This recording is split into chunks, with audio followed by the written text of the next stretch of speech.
Hey guys, first of all, thank you for clicking. You're about to watch a new video or another video on YouTube. And before you do, 212-931-5731. If you are getting value out of my YouTube videos, what I'm doing in my text community is bonkers. It's instant, it's access, it's exclusive, and it's just been a lot of fun. And I've just enjoyed texting back and forth with a lot of you. 212-931-5731. I'm sure they're editing something, team. I know how you do it.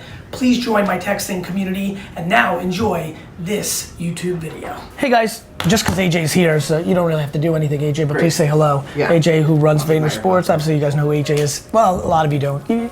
Nonetheless, something I want to do more of is make some video content that goes a little bit deeper into the insights of things that don't get shown. So I want to make this video. This is a little state of the union of VaynerSports, some content of different meetings and different things I can show, some updates, some highlights, just a fun little VaynerSports video. You'll be seeing more about this from Sasha, from Wine Library, from Empathy, starting a series of insight depth looks into the other things that are going on by putting together a conglomerate of 4 months worth of stuff that leads to one video. Whoa, yeah, swear to God I'm with it. I don't see nobody in my lane that's quite go get it like me, whoa. So Snapbac is one of our partners at VaynerSports. They make an amazing piece of apparel that not only looks good, but also helps athletes recover and warm up their bodies, both hot and cold therapy. And they wanted to partner with us on our client list. And one of those clients in particular was Leonard Williams. Obviously, Leonard's a tremendously talented individual, has charisma, has a great look, and also plays in one of the biggest markets of the world, New York City. We've taken basically 3 modalities that as an athlete you're accustomed to: compression, hot therapy, cold therapy, simplified those and put it into a single garment so that you can have full mobility. So while Normatec, Game Ready, and those products are great products, you can't be ambulatory. Yeah, you're stuck there, right? So how can we increase the likelihood that we can get our athletes to incorporate cold therapy after training? And like right now in these recovery weeks, how do we get guys sleeping in tights? How do we make the best compression garment in the world, fabricated with the best materials that would increase the likelihood that you'll wear this compression and that you'll just incorporate either our therapy pods, which can be used for the heat or ice, or you can use real ice. Right? So when you don't have access, you weren't at the event around the ESPYS. I know you were traveling, but we had all the athletes using real ice to ice after the workout. But the way that the product works is you've got little pockets for them. Well, that's even better. Yeah, there's even better than pockets is that you've got 360 degrees. So you don't know where you're going to be sore, right? So somebody cut blocks you and you have a contusion on your quad.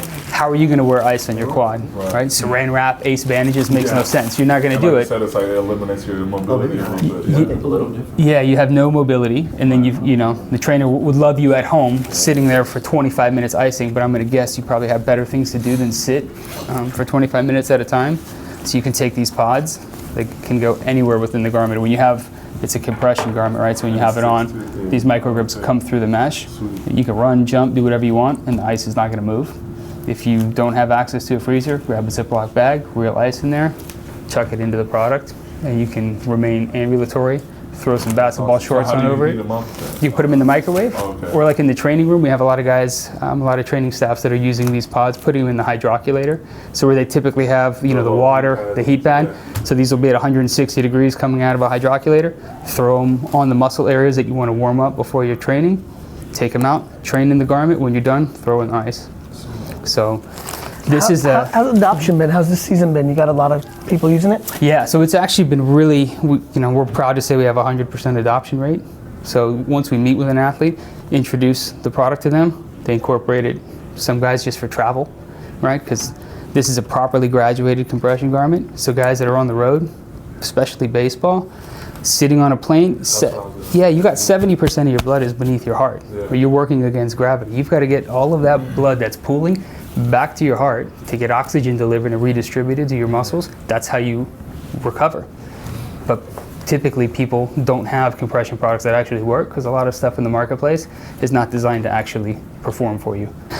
But yeah, so it is a different experience, and obviously, probably not going to try it on today, but if you just, I'll text you some other information if you have specific questions. And Leonard, what do you do like what everybody else does, just like ice packs and shit? Yeah, I mean, like you said, if we do want to do a specific area like my quad or something like that. We ended up like wrapping it with all these bandages and stuff, and I'm like limping to my car because it's like hard to walk with it. You know what I mean? So that definitely makes a lot of sense. And then we tried a compression type of thing for traveling one time in college before, where because we're on flights for so long, we like tried these compression pants. That That's USC kind of budget. They gave the school gave it to you. Yeah, the school gave it to us. Yeah. So I weren't able to keep them. But we just did it when we traveled. Just when you with the travel. team. Yeah. And you like that? Yeah, I liked it. Yeah. So it would definitely help, like being able to travel since I'm going to be sitting there for so long, anyways. You know what I mean? Pressure coming on Allen. Fires into the back of the end zone. Touchdown Panthers. It's Curtis Samuel. Daniel with the fade. Robinson. Touchdown. Rodgers the other way for the end zone. Touchdown Geronimo Allison. Forced fumble. It was recovered by Jalen Reeves-Maybin. So back-to-back weeks, as you noted, big plays by Agnew. One will get him.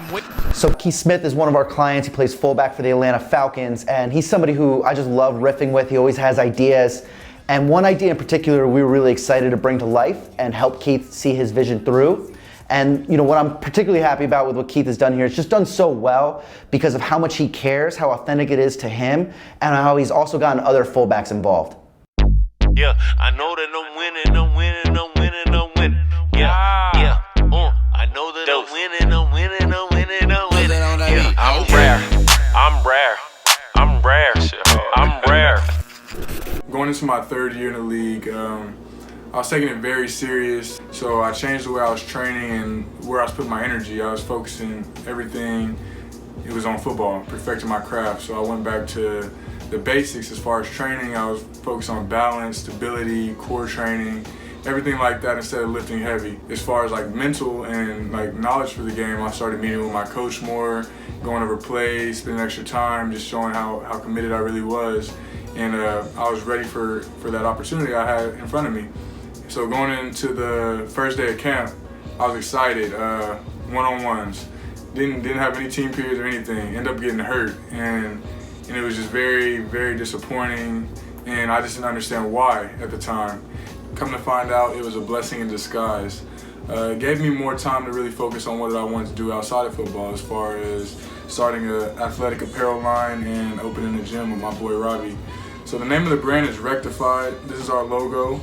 We went to LA and we met with a lot of manufacturers and a lot of people that can help us with marketing, building out our website, and just doing the whole thing. So that's what I've been working on now. And after this, we're also planning on opening a gym called Rectified Fitness. So this little 6-month period, I'm taking my time and energy and putting it elsewhere instead of being depressed and moping around and not using my time wisely. So that's something that I would just encourage people to do if they have to face adversity. And that's what VaynerSports is all about. That's something that Gary and AJ preach a lot, is just the athletes being successful off the field as well and using their platform to be marketable and just take advantage of being in NFL and using your platform to the best of your ability. So ESPYS is kind of like the Grammys or Oscars for sports. It's in July every year, and it's just a great opportunity for us to get our guys together in LA and just have a really good time. You know, maybe sometimes clients haven't met yet, and you know, we always have a good time out there, just throw one of our own parties. It's just a rare opportunity before training camp, and a great blend of entrepreneurs, Hollywood, music, and sports. When I hear the question of what's next, the reality is it's a framework of being ready to move on something tomorrow if that email comes in or that dinner happens and it seems right. So I think of myself far more as a counterpuncher or a halftime adjustments head coach than the one that works all week or plans. I have one business objective: to buy the New York Jets. When I consume information and opportunities, if I feel like that can advance it, whether it's financial, like a big investment or starting a company, or whether it's just optically, like the Topps deal is a money loser for what I'm getting from Topps, but it continues to penetrate me into the sports consciousness, which gives me leverage in the long term. So some of it's brand, some of it's dollars, but what's next is the continuation of a framework that allows me to respond quickly to an opportunity that I think is viable.